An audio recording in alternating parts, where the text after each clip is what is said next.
Bismillahirrahmanirrahim. Nabi Ilyas alaihissalam. Nabi Ilyas adalah keturunan Nabi Harun yang keempat. Bapak-bapak masih ingat siapa Nabi Harun? Yaitu adik dari Nabi Musa. Nabi Harun ini adalah satu-satunya nabi yang diangkat menjadi nabi karena diminta oleh Nabi Musa. Sebab Nabi Musa itu kalau bicara omongnya cadel, jadi kurang jelas. Kenapa Nabi Musa cadel? Yaitu ketika kecilnya itu pernah makan bara api. Nah, jadi gara-gara kecilnya masih merangkang begitu, masih merangkak, itu pernah narik jenggotnya Fir'aun lagi pas dimomong, ditimang-timang gitu, jenggotnya Fir'aun ditarik. Fir'aun marah, wah ini yang mau menghancurkan kerajaan saya ini. Akhirnya kemudian diuji, mau makan roti atau makan api. Kalau yang diambil roti, bunuh. Tapi kalau yang dimakan api, selamat. Ternyata Nabi Musa oleh malaikat Jibril diarahkan makan api. Nah, gara-gara makan itu lidahnya cadel. Maka ketika Nabi Musa diangkat menjadi Rasul, Nabi Musa berdoa, ya Allah, angkat pula saudaraku yaitu Harun. Sebab dia ngomongnya lebih fasih. Lalu Nabi Musa punya doa, Rabbishrahli sadri wa yassirli amri wahlul uqdatam min lisani. Wahlul uqdah itu ya Allah, hilangkan keluh lidah. Wahlul uqdatam min lisani. Jadi kalau ngomong biar lancar. Maka doa ini, Rabbishrahli ini biasanya dipakai oleh MC ya, MC yang mau acara gitu, itu pembukaannya pakai Rabbishrahli supaya lancar. Terus juga untuk para dai, kadang juga khotib ya, itu kalau nggak lancar di atas podium bisa amabadu, nggak bisa ngomong selanjutnya, udah demam panggung namanya ya, masya Allah, amabadu, terusannya lupa. Maka dibaca itu ya, wahlul uqdam. Nah, dari Nabi Harun maka berputra, bercucu, berbuyut. Nah, inilah buyutnya Nabi Ilyas, keturunan Nabi Harun yang keempat. Ia adalah putra Yasin bin Fahhas bin Izar bin Harun. Nah, itu silsilahnya. Nama bapaknya Yasin, kemudian nama kakeknya Fanhaz, kemudian nama buyutnya Izar, nama apa di atas buyut. Nah, ini ya, gantung siwur utek-utek, nah, itu namanya tuh ya, itu. Ia diutus Allah kepada kaum Bani Israel yang kufur, yaitu penduduk Baalbek, sebuah daerah di Libanon. Nah, di mana itu Libanon sekarang? Yaitu kalau kita lihat di atasnya Palestina, yaitu di Libanon, Lubnan, ya, bahasa Arabnya Lubnan, Libanon. Mereka Bani Israel suka menyembah berhala yang bernama Baal. Jadi Israel ini dari dulu, ya Allah, masya Allah, orangnya ini kurang ajar emang dari dulu Israel ya. Udah berapa nabi diutus berubah lagi, kemudian benar berubah lagi. Ya begitulah. Ketika pada zaman Nabi Musa ditinggal berapa Bapak? Ditinggal 40 hari, balik yang disembah apa? Sapi. Ya Allah. Ini Israel. Terus udah bener. Nah sekarang rusak lagi, nyembah Baal lagi. Nabi Ilyas menyeru kepada Bani Israel agar meninggalkan Baal dan menyembah Allah sebagaimana dijelaskan di dalam Al-Quran. Mari kita baca. A'udzu billahi minasy syaithanir rajim. Wa inna Ilyasa laminal mursalin idh qala liqaumihi ala tattaquna atad'una ba'law wa tadharuna ahsanal khaliqin. Allahu rabbakum wa rabba abaikumul awwalin. Dan sungguh Ilyas benar-benar termasuk salah seorang rasul. Ingatlah ketika dia berkata kepada kaumnya Bani Israel, mengapa kamu tidak bertakwa? Patutkah kamu menyembah Baal? Nah itu tadi ada kalimat atad'una ba'la. Itu nama patungnya Ba'la, Baal. Patutkah kamu menyembah Baal dan kamu tinggalkan Allah sebaik-baik pencipta, yaitu Allah Tuhanmu dan Tuhan nenek moyangmu terdahulu.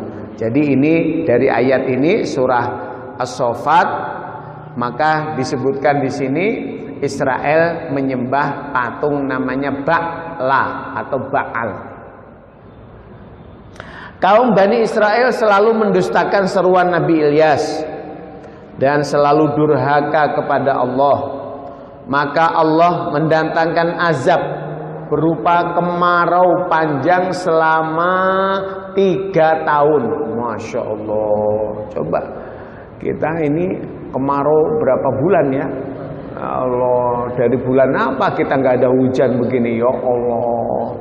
Kemarin sampai sholat apa kita? Sholat minta hujan, istisqa. Di beberapa daerah itu diadain istisqa. Di Al-Azhar diadain, di Aceh diadain, di Tegal diadain. Pokoknya minta hujan. Dan alhamdulillah seminggu yang lalu ya ada hujan ya, kira-kira ya. Alhamdulillah ya, lumayan ya. Sebentar tapi ya Allah. Langsung itu bendungan Bogor Katulampa naik, ya Allah. Terus akhirnya siap-siap Jakarta. Nah, kita tahu sendiri Bapak, kalau udah Katulampa Bogor udah naik, nah air itu jalannya berapa Pak? 10 km per jam. Air itu glojok. Nah, Bogor Jakarta berapa kilo? Nah, dihitung deh. Jakarta Bogor ini kurang lebih sekitar 60 kilo. Lah kalau kecepatannya air 10 berarti 6 jam. Nah, kalau tadi sore hujan jam 5, 6, 7, 8, 9, 10, 11. Nah, jam 11 udah nyampe Manggarai. Ya, siap-siap deh pinggiran Manggarai. Ciu ngungsi. Itu barang-barangnya dinaik-naikin. Masya Allah. Itu udah langganan dari dulu. Ya Allah. Jadi kemarau 3 tahun, nggak ngebayang Pak. Kalau sampai 3 tahun kira-kira kayak apa? Allah, Masya Allah, Masya Allah. Ya ini, nah, kita dikasih kemarau paling berapa bulan ya Pak ya? Nggak sampai setahun. Aduh, udah teriak-teriak. Ya Allah, hujan, istisqa. Ya Allah, hujan. Ya Allah. Nah, ini diberi ujian yaitu 3 tahun berturut-turut. Sehingga hewan ternak mereka banyak yang mati kelaparan. Serta tanam-tanaman mati kekeringan. Adapun Nabi Ilyas selalu bersembunyi karena beliau takut dibunuh oleh kaumnya yang jahat dan makan sedapatnya. Masya Allah, udah pada ngamuk nih, Masya Allah. Ya orang kalau udah lapar gimana Pak? Orang kalau udah lapar ngamuk Pak. Allah. Makanya kalau perut aman, orang tenang aja. Tidur aja Pak. Kenyang, Masya Allah. Coba kalau nggak bisa tidur, gubrak, nggak ada yang dimakan. Nah, itu apa Bapak? Apa aja dimakan Pak? Orang juga dimakan. Ya Allah, Masya Allah. Jadi kalau sudah kelaparan itu manusia ini jahat, buas. Kalau kaumnya mendapat makanan di dalam sebuah rumah, mereka berkata, wah rumah ini sudah dimasuki Ilyas. Oh Allah, sampai kayak gitu. Oh banyak makanan, berarti ada Nabi Ilyas ini, dicari. Pada suatu saat Nabi Ilyas telah masuk rumah seorang wanita yang mempunyai seorang laki-laki yang bernama Ilyasa. Ini bedanya cuma 1 huruf. A, Ilyas, yang satunya Ilyasa, cuma ditambahi A aja, Ilyasa. Dan anak itu beriman kepada Nabi Ilyas karena anak itu dibawanya kemana beliau pergi. Setelah kaumnya yang durhaka itu benar-benar merasakan siksaan dan kesengsaraan, barulah mereka insyaf lalu mendatangi Nabi Ilyas alaihissalam memohon kepada Allah agar mereka terhindar dari bahaya kelaparan. Kemudian Nabi Ilyas berdoa kepada Allah, ya Allah Tuhanku, hilangkanlah dari mereka bahaya kelaparan yang telah mengancam mereka. Mudah-mudahan mereka menjadi orang-orang yang bersyukur kepada Engkau. Allah mengabulkan doa Nabi Ilyas. Lalu hujan turun dan tanah ladang menjadi subur serta binatang-binatang berkembang biak dan menurunkan anak-anaknya yang banyak. Ini salah satu mukjizat Nabi Ilyas, yaitu memohon ampun kepada Allah, mendoakan kepada kaumnya turun hujan. Hampir semua nabi punya doa begini. Nabi Muhammad juga begitu. Suatu ketika di Madinah kering, lama nggak hujan, maka para sahabat Ansor datang, ya Rasulullah, mohonlah kepada Allah hujan. Kemudian Rasulullah angkat tangan, Allahumma anzil alaina minas sama'i ma'am midrar. Ya Allah, turunkanlah hujan di antara kami, di atas kami dengan hujan yang deras. Rasulullah belum menurunkan tangan, hujannya sudah Masya Allah. Nah, hujan terus seharian itu enggak putus-putus, datang lagi, ya Rasul, udah. Ya Allah. Udah Ibu, udah kebanyakan. Akhirnya apa? Rasulullah angkat tangan lagi. Doanya Rasulullah apa? Allahumma hawalaina la alaina. Nanti insya Allah kalau lagi pas musim hujan ya, kalau udah kelewatan nggak apa-apa, kita baca doain. Sekarang mah jangan ditolak dulu, hujan aja belum, ya Allah. Itu doa nolak hujan Pak. Allahumma hawalaina. alaina, ya Allah di sekitar kami, jangan di atas kami. Baru saja Rasulullah membaca doa itu langsung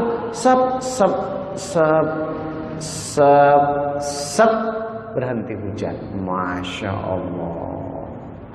Nah, ini ya, itu mukjizat ya, mukjizat para nabi itu seperti ini. Jadi minta hujan, doanya rajin, ke masjid rajin, wiritan rajin, begitu udah mulai makmur lupa lagi. Astagfirullah. Jadi kadangkala apa Bapak dan Ibu saudaraku, Allah perlu apa namanya, jewer kita itu perlu. Nah, karena apa? Kadangkala manusia ini suka lupa. Jadi kalau dikasih ujian sama Allah, artinya apa? Oh, kamu lagi dikangenin tuh sama Allah. Gitu ya. Supaya apa? Ya Allah, gitu loh. Allah rindu Pak dengan doa kita begitu. Makanya kata ulama sufi, kalau kita diuji sama Allah, itu artinya apa? Kita disayang.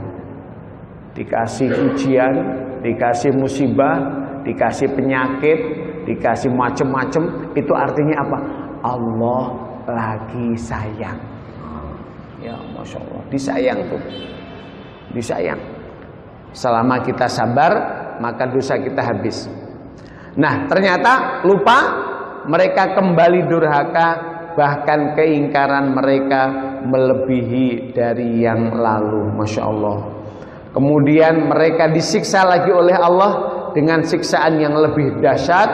Nabi Ilyas dan Ilyasa sudah pergi lebih dahulu sebelum azab Allah berikan kepada mereka datang. Nabi Ilyas dan Ilyasa terlepas dari siksaan itu karena mereka adalah orang yang beriman kepada Allah. Ini cerita Nabi Ilyas. Mereka orang-orang Israel kadang menyebutnya adalah Elia. Elia itu apa namanya, bahasa Israel ya. Ilyas. Kita lanjutkan Nabi Ilyasa. Ini gandengannya. Nabi Ilyasa. Nabi Ilyasa adalah anak angkat Nabi Ilyas. Jadi anak angkat. Ayah Nabi Ilyasa bernama Ukhtub bin Fanhas bin Izar. Jadi ketemu di, coba dilihat tadi, kalau Nabi Ilyas lihat Yasin bin Fanhas. Nah ini Ukhtub bin Fanhas, berarti ketemu di kakek. Kakeknya ketemu, Fanhasnya ketemu. Nabi Ilyas dengan Ilyasa ketemu di kakek. Berarti saudara apa ini namanya? Sekakek, sepupu. Ya, kalau seayah kan ponaan. Seayah ponaan. Nah, kalau sekakek Sepupu. Nah, jadi sepupu kemudian diangkat menjadi anak. Nah, Nabi Ilyasa itu Ukhtub, anak Ukhtub bin Fanhas bin Izar.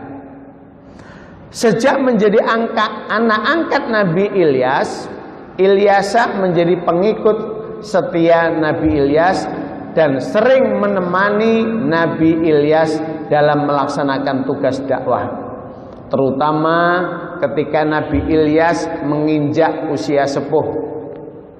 Beliau diangkat menjadi rasul sebagaimana firman Allah Subhanahu wa taala. Mari kita baca. A'udzu billahi minasy syaithanir rajim. Bismillahirrahmanirrahim. Wa Ismaila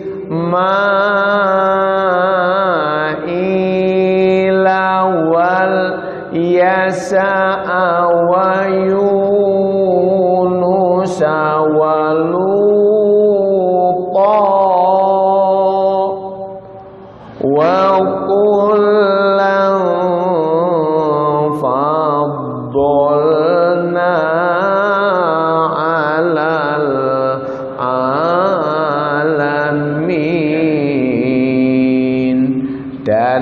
Nabi Ismail, wal Yasa'a Nabi Ilyasa, wa Yunusa Nabi Yunus, wa Luto Nabi Lut. Masing-masing kami lebihkan derajatnya di atas umat yang lain pada masanya. Coba Bapak perhatikan, di sini ada 4 nabi disebutkan. Pertama adalah Ismail. Kita tahu Bapak Ibu, Nabi Ismail adalah putra Nabi Ibrahim. Apa kelebihannya Nabi Ismail? Ini tadi kan dikatakan masing-masing aku lebihkan. Nabi Ismail itu nabi yang terkenal sabarnya. Apa buktinya? Pas mau disembelih ketika ayahnya Nabi Ibrahim mengatakan, wahai anakku, ya abati, wahai anakku, tadi malam ayah ngimpi diperintah nyembelih kamu. Nabi Ismail ngomong, ya abati, hai abah, wahai ayah, if'al ma tu'mar, laksanain aja perintahnya Allah. Potong aja saya. Ya Allah. Ayo, siapa yang berani ngomong gitu? Potong deh saya. Aduh. If'al ma tu'mar, satajiduni, engkau insyaallah akan dapati aku, siapa? Ismail, minas sabirin, termasuk orang yang sabar. Masya Allah. Ini Nabi Ismail. Wal Yasa. Nah, sekarang lagi kita pelajari ini Ilyas. Wa Yunus. Apa ini Bapak dan Ibu? Nabi Yunus. Masih ingat Nabi Yunus yang lalu? Nabi Yunus pernah dakwah di kaumnya. Karena kaumnya bandel, Nabi Yunus pergi, akhirnya naik kapal, begitu di tengah laut kapalnya goyang, akhirnya dikurangi penumpangnya, termasuk yang harus dicemplungin siapa? Yunus. Masya Allah. Begitu Nabi Yunus dilempar, tuh Allah perintahkan ikan untuk menyambarnya. Hop. Kemudian dibawa ke pinggir laut, kemudian dimuntahkan. Selama di dalam perut ikan, Nabi Yunus berdoa, la ilaha illa anta subhanaka inni kuntu minadz-dzalimin. Ini wiritannya, ini doanya Nabi Yunus. La ilaha illa anta subhanaka inni kuntu minadz-dzalimin. Kalau kita lagi istighosah, itu diantara yang dibaca. Salah satu fadilahnya apa? Maaf, kalau kita lagi punya masalah gelap, kayak Nabi Yunus di dalam perut ikan itu gelap. Kalau kita lagi punya masalah gelap menyelimuti hati kita, menyelimuti pikiran kita, kita pusing, ya Allah, ini gimana nih jalan keluarnya? Baca wirid ini. La ilaha illa anta subhanaka inni kuntu minadz-dzalimin. La ilaha illa anta subhanaka inni kuntu minadz-dzalimin. Akhirnya diberikan jalan keluar, yaitu apa? Dibawa ikan, dilepeh. Selamat. Nah, kita nggak tahu Bapak. Kalau kita punya masalah, kita baca ini, Allah ngasih solusinya apa? Wallahu a'lam. Nah, ini Nabi Yunus. Nabi Lut. Nah, ini sangat terkenal Bapak. Apa Nabi Lut? Nabi Lut ini adalah saudara Nabi Ibrahim. Diutus oleh Allah untuk satu kaum namanya kaum Sodom. Yaitu apa? Yang laki senenge sama laki, yang perempuan senenge sama yang perempuan. Masya Allah. Akhirnya oleh Allah kaum Nabi Lut ini dihancurkan. Nah, ini adalah ayat yang bercerita tentang Nabi Ilyas. Sepeninggal Nabi Ilyas, Allah Subhanahu wa ta'ala mengangkat Nabi Ilyas menjadi nabi dan rasul, meneruskan tugas dakwah ayah angkatnya kepada kaum Bani Israel yang gemar menyembah berhala. Masya Allah, Israel ya.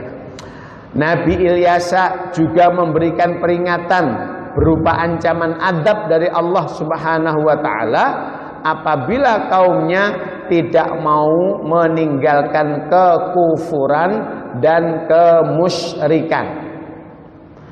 Pada zaman Nabi Ilyasa alaihissalam, rakyatnya makmur, hidupnya aman karena taat kepada perintah Allah dan ajaran Nabi Ilyasa. Setelah Nabi Ilyasa wafat, umatnya Bani Israel meninggalkan agamanya, yakni mengambil jalan yang menyimpang dari ajaran agama yang dibawa oleh Nabi Ilyas. Makin hari kekufuran mereka makin bertambah, sehingga Allah melenyapkan mereka dari mereka nikmat dan kesenangan. Kemudian pada zaman inilah Nabi Yunus alaihissalam lahir.